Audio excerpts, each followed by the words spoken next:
Thanks very much. Thanks to Legal Aid and to QCOSS and to others who are involved in this. Is this our mic? Yep. Okay, great. I just want to frame a couple of things. I don't have a PowerPoint because I'm tired of them at the moment, and I've got something more whiz-bang for you, so it's very exciting.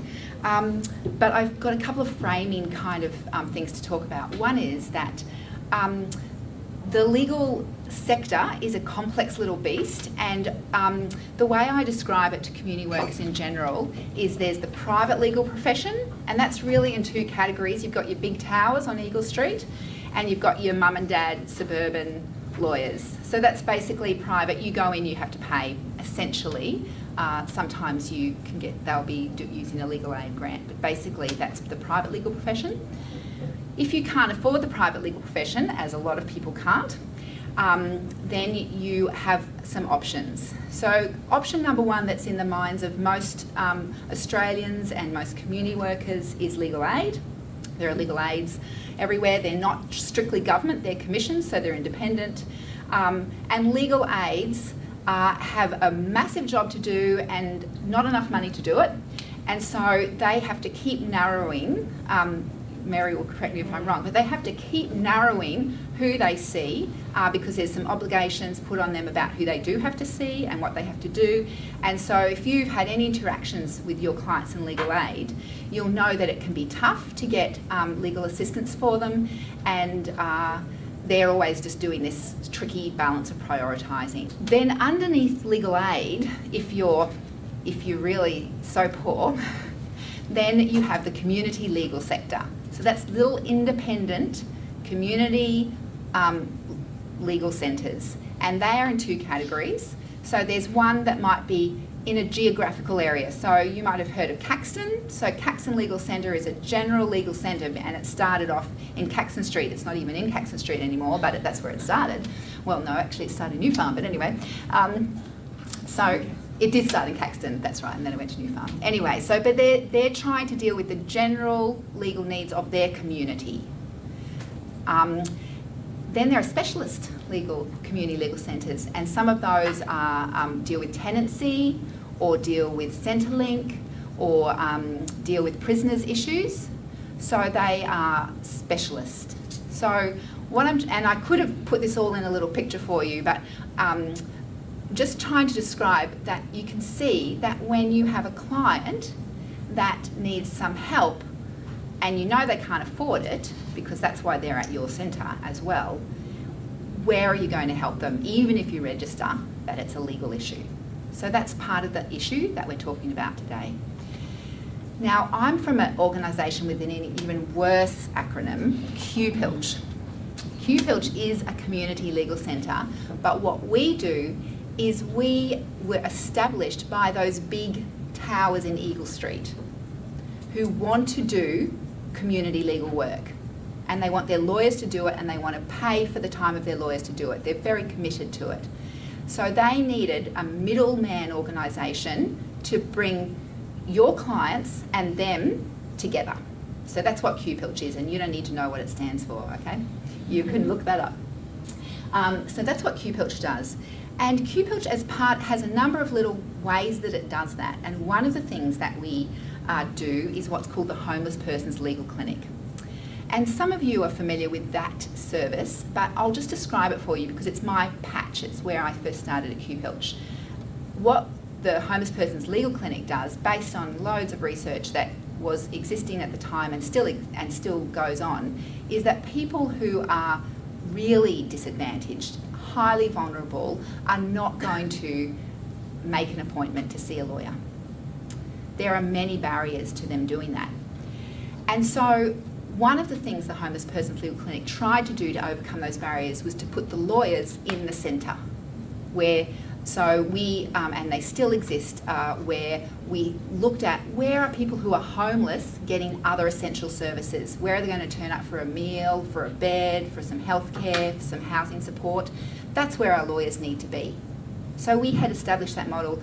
It's over 10 years old in Queensland now, and that's what we've been doing and continue to do, and we see lots of clients that way. And we don't just give them advice and say, oh yes, you do have a legal problem and here's a self-help sheet, go look after it. Our lawyers actually take them on as cases, just that as they would if they were a paying client, and we'll write the letter for them and we'll do the work. So that's what the HPLC is all about. Now, when I came and started connecting to the HPLC, a few things really interested me. And one was I would go to the services where it existed, so Brisbane Youth Service or MICA, those kind of services, and I would talk to the community workers there and I would say, so you know our legal clinics here? And they'd go, yeah, yep. And you go, it's on a Tuesday, 9 till 11, yep, that's right, know it. And I say, when you see your clients, do you talk to them about the legal clinic and coming to see us? And they go, yeah. And I'd say, well, what do you actually ask the clients? And they say, I say, do you want to see a lawyer? And the client goes, nah. So there is our other issue. We've already put our lawyers right in the centre of the action, but the community workers are not connecting the clients to our lawyers because who wants to go and see a lawyer, really, fundamentally? So part of the issue there is that is not a helpful question to ask a client. And as I kept unpacking this, it was clear to me that in a very fundamental way, you come with your training and your expertise and you don't know what a lawyer's good for either, except maybe in a narrow area, maybe crime, bit of family stuff, but what else are they good for? Well, we know all the jokes, we do hear them. So that's my little framing bit. And so then we started to experiment. We started to experiment with what's the right questions to ask, and if we give you the tools to ask the right questions, that's much better than the lawyers being the first person that asks those questions, because you're having I've spent a lot of time now in community organisations and I've watched a whole lot of different ways that you guys operate, and it's very skillful. So even though all of your organisations are going to have some sort of assessment tool to know that your client meets the criteria for your organisation, because you're the same as Legal Aid, loads of need, and you can only help a few people. But the other thing is, I've watched many skilled community workers engage with clients, I would say opportunistically. It's a conversation here, it's a little thing there. That client might, in a sense, think that they're getting a service A from you, but you're asking lots of questions and having little conversations, and stuff's coming up that it's important and you're going to do something about that. And so it's that kind of how you're connecting with your client. What it really looks like is the stuff that the legal health check is really designed to address, so that whether you're having a formal sit down with your client or whether you're having a little chat, you are able to learn, hang on, this is a legal issue, I'm not a lawyer, this would be better off dealt with by lawyers, and who is that lawyer going to be? Which legal service is that going to be? So that's my little story. So we've been experimenting with this stuff and working on it and seeing that it does work since 2009, and bit by bit, the people who are interested in this stuff has grown. So then we were approached to develop a national training module for community workers in every sector. So up till this date, we've developed those kind of things, but within QPILCH services, our homeless persons legal clinic, our mental health legal clinic, our refugee civil law clinic, some of our other services. But now the next step is for any community worker in any organisation, can they have a tool that helps them identify this stuff and make a referral that's an appropriate referral? So we're going to have a look at some of those resources now. I'll just take you to you can go and look at this website right now. It's www.legalhealthcheck.org. It's just had been in a whole feedback phase, and we've gathered that feedback and it's been very helpful, and we're actually changing stuff. So it's going to look different in a couple of weeks' time because the changes are happening right now. But if you go to the home page, you'll see something that looks a little bit like this. That's going to change a little bit as well. But you'll basically see that if I go in here to start check, there's a whole lot of legal health checks, and we're going to have a look at them now. And you can say, well, if my client's basically here for mental health support services, then you're going to pick up a mental health, legal health check. You can do it online, and it will just email a copy to yourself. It's not going to exist in cyberspace anywhere being stored, and unless the federal government, where it's not going to be anywhere that anyone's looking at. It's just going to send us an email to your organisation and be part of your organisation's stuff, and it's going to just get hived off into however cyberspace empties itself into the bucket, into the bin. And or you can print one out and just work on it as and there's postcards and stuff like that. And there is at the moment 2 tutorial videos, which is going to actually become 4, so they're just a bit shorter, a bit snappier, a bit easier to work with. But we're going to have a look at the first one right now, and hopefully I can make this big and loud. I'm a community worker, case manager, community worker, housing worker, community worker, case manager, community support worker, recovery worker, community case manager, recovery worker, case manager, support worker. I work with people that are experiencing homelessness. I support people to help manage their mental health. I work with people to support them to sustain their tenancies. Clients from diverse cultural backgrounds. People that are experiencing homelessness and trauma. Women who are homeless and those escaping domestic violence.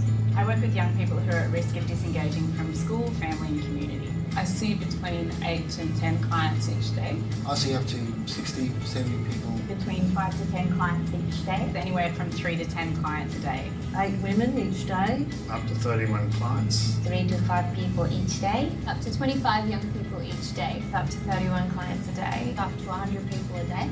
I see clients in their homes, Office, around the house, schools, park, in groups. We have an appointment together. To our drop-in centre. public space. My work, very busy, intense, Vibrant, crazy busy, challenging, hectic, chaotic, Challenging, Stressful, Insightful, interesting, Very inspiring. very humbling. very enjoyable. but in the end, Rewarding. rewarding. rewarding. Rewarding. My name is Sue, and I'm a community lawyer. I work with vulnerable clients who can't afford a legal service. Hi, my name is Tatera, and I have worked with vulnerable clients in many sectors for the past 20 years. This tutorial is about the legal needs of your clients. You might not realise it, but your vulnerable clients have loads of legal problems.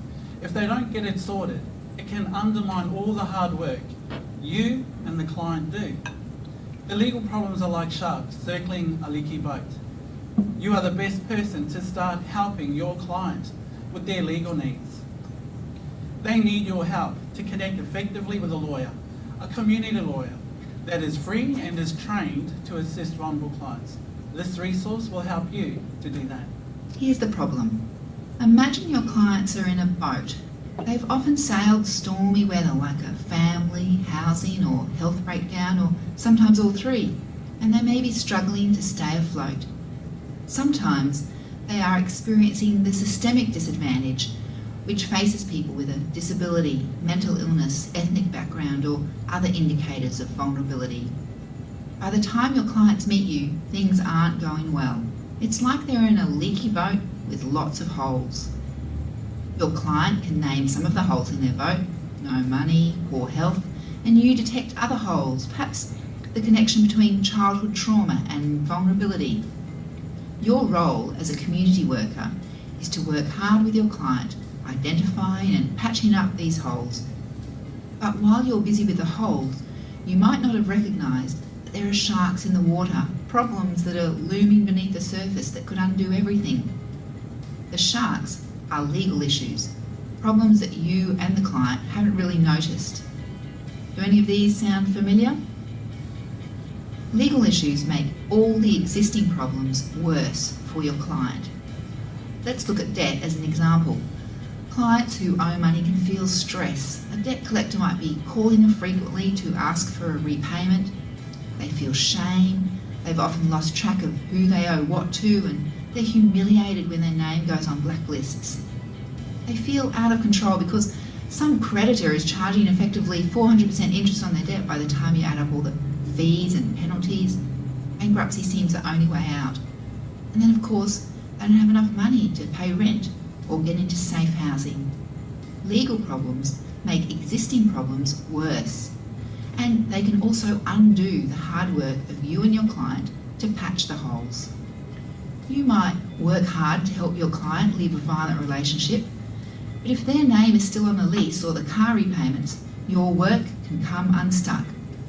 You might stabilise a rental for a client, but if they're still facing bankruptcy from a forgotten debt, your patch job won't be enough. You might support a client to develop a recovery plan for their mental health, but if they don't have legal representation to comment on their treatment orders, they won't feel in control and able to move forward. Unless legal issues are dealt with properly, they stay with the client like sharks circling. Can clients solve these problems themselves? Well, vulnerable clients can have quite chaotic lives, and the systems which are supposed to help them can often be complex or even make things worse.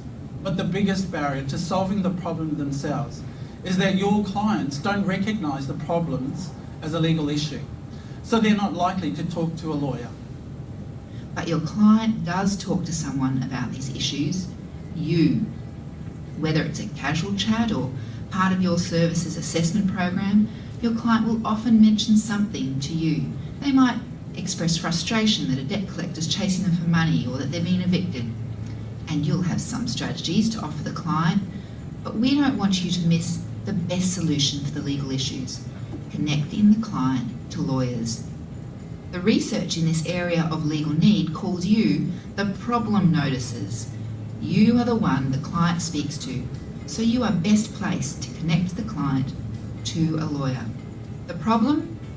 Vulnerable clients in Australia will have up to 3 legal problems each year which really need to be properly sorted out by a lawyer so that the holes and the sharks can be dealt with at the same time. What's the solution? The solution for vulnerable clients is to have all their legal needs diagnosed and addressed by lawyers. But that's not so easy, is it? There are many barriers. Many Australians' experience of lawyers is like a foreign restaurant where the menu's confusing, the waiters are intimidating, and the food is strange. Not many Australians enjoy going to lawyers, and this fear and confusion can be even greater for vulnerable clients. The Legal Health Check is a quick way to diagnose your client's legal problems. It works like a clear menu, identifying the legal issues faced by vulnerable clients so they can choose the service they want. If you try just asking your clients, do you want to see a lawyer? They'll mostly say no. And even if you ask, well, do you have any debts? They'll still say no. The term is quite technical.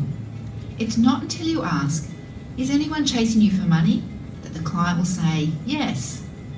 The Legal Health Check is a menu which asks the client the right questions about legal problems so they can choose the help they want, and you are the best person to do the asking. Because what's even better than a clear menu in a strange restaurant is having a companion who understands what's on offer and can help make sense of it with you. Now, why not just give the client the menu? Well, because the client will mention the issue to you first. They may have some cultural and literacy barriers. You can tailor the questions to suit the client, and you can decide together which legal service fits best. Lisa is working with Philip at City Mental Health Service to develop a recovery plan for his long-term and severe mental health condition.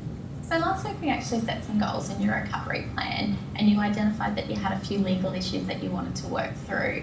I've brought along with me today the Legal Health Check form. Did you want to explore that a little bit more now? Yeah, sure. Okay, so you said previously that you actually used to work at a surfboard company. So during that time, did you have any superannuation or insurance? I don't know. I can't remember. Yeah. Legal issues are confusing and sometimes there's no paperwork and we aren't sure what's relevant, but Lisa is using a legal health check which makes things simple, so she feels confident to continue. So there's some questions in here about super. Why don't we start with those? Okay, so would you like assistance to access your superannuation or any relevant insurance cover? Yes. Great. And so when you were working at the surfboard company, did you receive all of your entitlements when you left? I don't know. What I can do is actually book you an appointment with the lawyers. And at that appointment, I can either come with you or help you get there. We've had a lot of people use them before and they've been really helpful. So what we do is we actually send this legal health check form off to them so they can just focus on the legal stuff. Does that sound okay to you? Yeah, it sounds good. It'd be good to get all that stuff sorted. Excellent. Well, I'll make a copy of this. And then maybe if you've got some paperwork from cashiers, something that we could find and take along with us. Yeah. We have a lot of clients who might be from non-English speaking backgrounds, Indigenous clients, clients with low literacy. So we have to find ways of communicating with them that's going to be accessible to them. So the legal health check is good because it breaks everything down into sections and makes it quite simple and accessible so that we can then go through it with them, make sure that they understand and it becomes less scary. We referred one client to community lawyers at MDA because he had two huge debts. So one was with Spare, another debt was with a telephone company.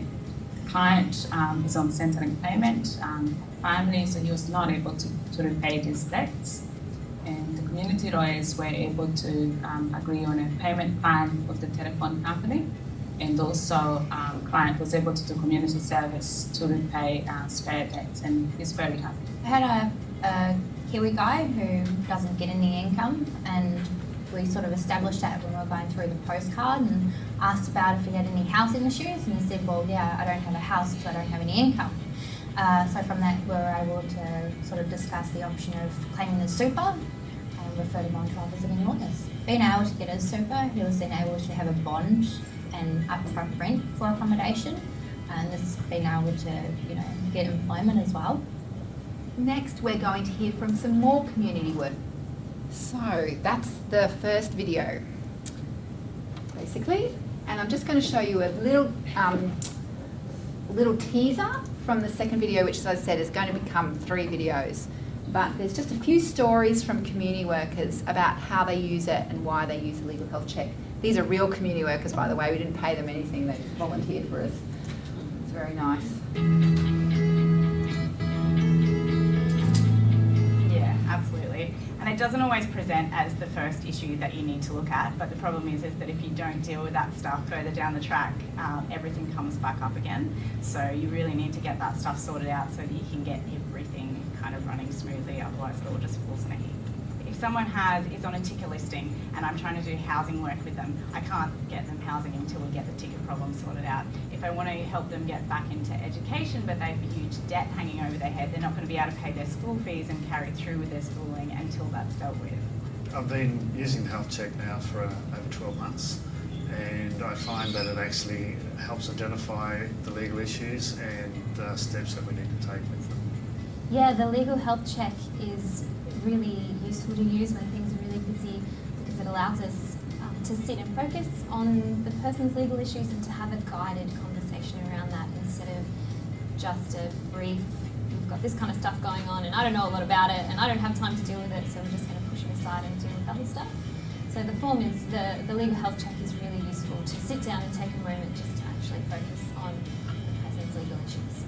Legal health check is helpful because the client and I can take time to go through a range of issues in their life, looking into housing, Centrelink aspects, or debt issues. It actually probably streamlines our work, if anything, when it comes to legal issues. What we've done is, or myself personally, is I've incorporated it into my initial intake with clients, so we can refer back to the postcard and ask those basic questions again. So it hasn't taken any additional time. If anything, it's made it easier for us.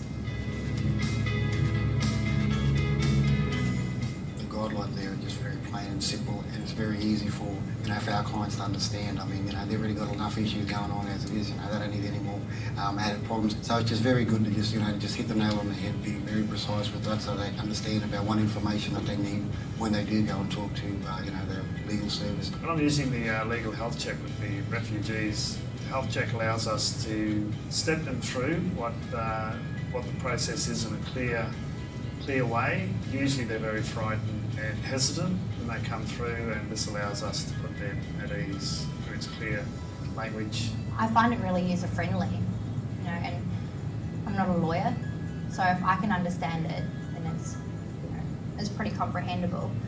If a client doesn't understand, we're there doing the form with them anyway, so we can always explain it in another way that they can understand it, whether it's because of culturally they don't understand or intellectually, we're there, so it's really user-friendly. I think this will help the client to open up what their priority in what we need to do first in the legal matter. The legal health check gives me an opportunity to open up a dialogue with clients around different domains of their life. This helps make the issue just a smaller issue rather than have to be confronted by one large issue. So we often refer to the postcard. We have dozens of people come through the door at a time, so a few quick questions gives us all the indication that we need to refer them on to our visiting lawyers for legal help. All right. So there's some tales from the trenches as community workers who've been using the legal health check in QPILCH settings for some time. So the other parts of the other training that would be available if you had a look at that is then I spend a lot of time going through each of the questions on the legal health check on the basic one, and I think you've all got a copy on your table. And there's it's a black and white document, and we'll give you a beautiful looking coloured one to take back to your services. So you've got one that's black and white, you can scribble all over it if you want today. That's the basic legal health check. You can see it's pretty much a tick and flick, but gives you a little bit of option to put some information down. The one we originally developed was more extensive and comprehensive than that. We've simplified it. You can see that there's categories of areas of legal need. We haven't tried to think of every legal issue that your client might have and whack it in a form. We're really focused on issues that if we don't sort them out, that's going to impact their housing. It's going to impact their basic income issues. That's the legal issues we've aimed for, and the legal issues that a solution will really bring a benefit to the client. So we're not, for instance, asking discrimination questions, partly because there are certain headings under which you can bring a discrimination claim, and at the end of a discrimination claim you might not get an outcome that's necessarily going to, for instance, impact housing. So we're talking about really vulnerable clients and specific legal issues that really matter. So that's how we've done it, and then we've trialled over many years what is the question that we need to ask to tease out that issue. But it's a working, living document. It gets changed a lot. So if you start to work with it and you think, oh, I wish this question was on it, or I wish it asked it this way, that's feedback we can take on board, and it can change. So it's not a dead document. So this next phase, and that we're going to move into, is for you to take a bit of a pause now and think about it. And think about how realistic it is, and imagine, you're back actually not here at Legal Aid, but you're back at your workplaces. And does this document really speak to that situation? How might you use it?